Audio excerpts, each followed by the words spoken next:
Indeed, Tom Costello and Ashley, you're reporting, yours and Carol Enig and Paul Kane, your other colleagues, take us through the extraordinary proximity of the vice president and his family to the approaching mob.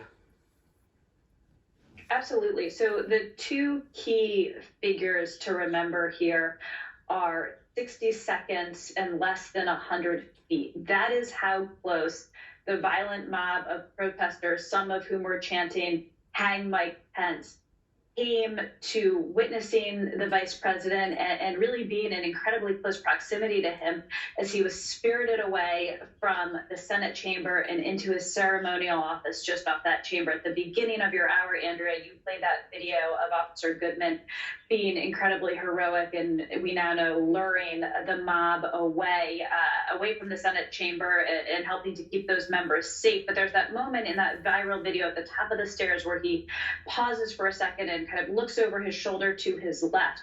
And right there, just seconds earlier, less than a minute earlier, is where the vice president and his detail and his family members, his wife Karen, his daughter Charlotte Pence Bond, his brother Greg Pence, who is a House lawmaker, had just been raced away to safety. And that's sort of the key of our reporting. And it goes on to detail how the vice president was in the Senate chair presiding for 14 minutes after the initial breach, which for security reasons, as everyone sort of does a postmortem on what went wrong, is far too long. And then how the vice president was ultimately, and his family and entourage was ultimately evacuated to a second safer location in the Capitol complex that we are not revealing the specifics of course, for security reasons.